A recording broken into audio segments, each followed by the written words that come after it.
Welcome to Talk of the Town. I'm Phil Arno. And I'm Kim Piazza. And earlier this week, President Obama delivered the State of the Union address. Let's take a look at some of the key points in that speech. Tonight, after a breakthrough year for America, our economy is growing and creating jobs at the fastest pace since 1999.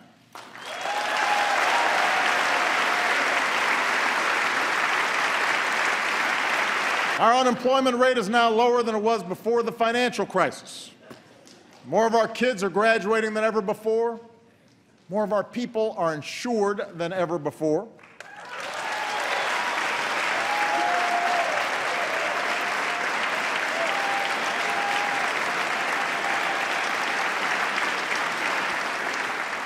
And we are as free from the grip of foreign oil as we've been in almost 30 years.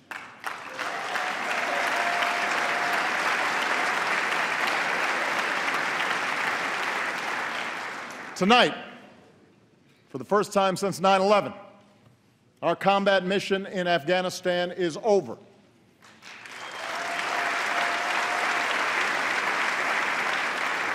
Six years ago, nearly 180,000 American troops served in Iraq and Afghanistan. Today, fewer than 15,000 remain.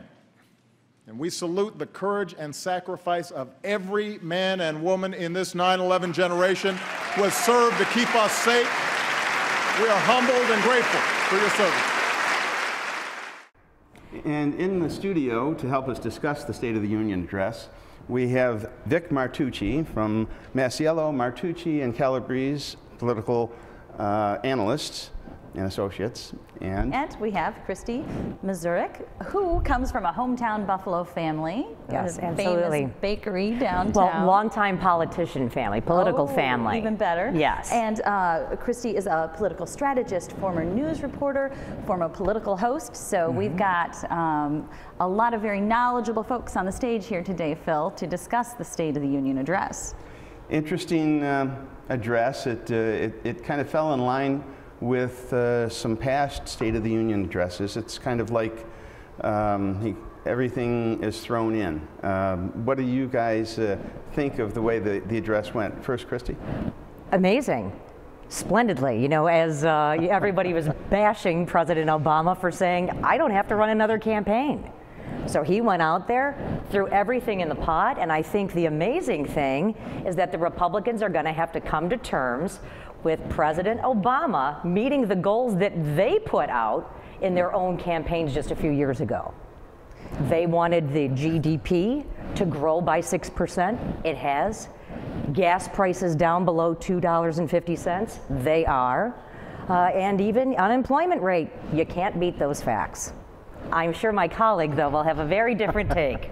Well, Vic, he seems to think that the country is in great shape right now. We're doing better than ever before. Everything that he said seemed to indicate that we're in great shape. I mean, everything's great. Well, I'll give the president high marks on style, but when you go back and you read the transcript of his remarks, the reality doesn't fit what the president had to say last night.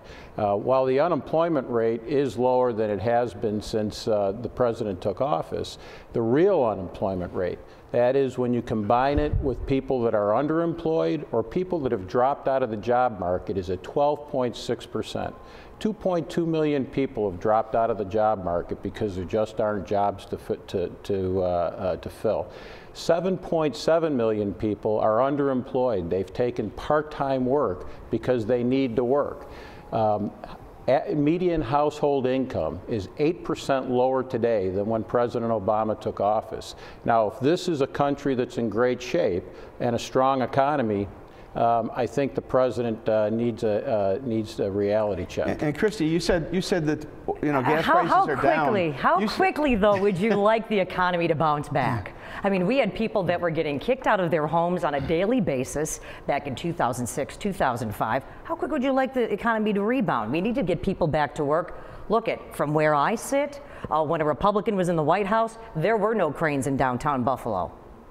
It's as simple as that. To answer your question, how quickly, when President Reagan inherited a dismal economy in arguably worse than the economy that we're in 1980, by 1984, he had turned the economy around. And in fact, in his recovery, by cutting marginal tax rates, the median household income grew by 10%. Bill Clinton, when he inherited a stagnant economy, you like Bill Clinton, a Democrat president. Yeah. Bill Clinton suffered, at the time, an historic loss of both houses of Congress in 1994. He evolved, he saw the light. He proposed a cut in capital gains tax from 28% to the current rate of 20%, and that resulted in a 14% increase in median household income. And now we have the current president whose prescription for getting us out of this fiscal malaise is to increase the capital gains tax. I always like to tell my liberal friends, what do liberals like to do when they want to curtail a certain kind of behavior, like cigarette smoking? They tax it. Well, why is it that if we tax labor and capital, we expect to get more of that?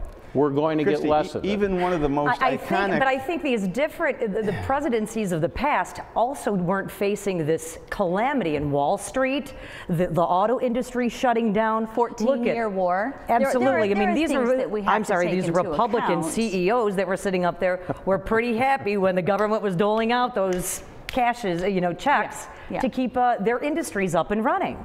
I agree with you that taking something out of context to compare history is maybe not always going to give us the answer or the path. I think we're having a gender debate right now. But that being said, I don't see how the government raising my taxes and then promising me they're going to use my money appropriately. Historically, in my mind, it doesn't work. It doesn't happen because, quite frankly, I don't trust that the politicians and that the government is going to use my money appropriately, effectively, economically, in a way that that makes sense to take the money out of my pocket. Well, Kim, if you ask every viewer out there today if they think that they're undertaxed, they'll all say no. That the government needs to have more money. It's not a tax problem. I want to hear what Vic was just going to say. That's right. It's a false argument.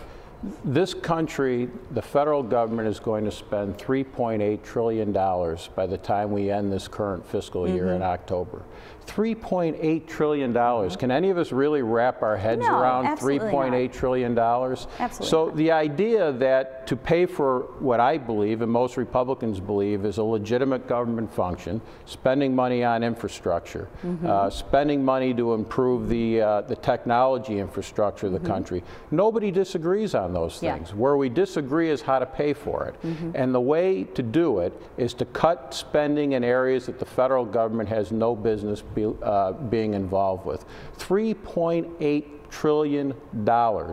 Don't increase the capital gains tax. Pay for some of these infrastructure investments by cutting spending in other ways. Where? Well, why don't, where is a very good question. And over $3 trillion. Where?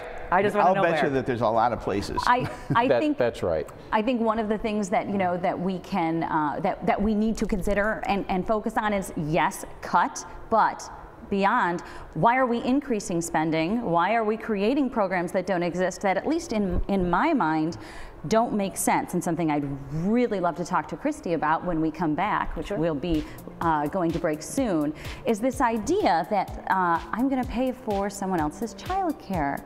I really want, woman to woman, I want to hear what you have to say about that. And President Obama wants to give people a raise, a minimum wage. He wants to do it. He wants to give them a raise, but he wants to do it with other people's money. Well, he's not doing it with his own money. Listen, totally there is outnumbered here. No, today. you're not outnumbered because you're not outnumbered. Giving people a raise, I think there's a good and a bad.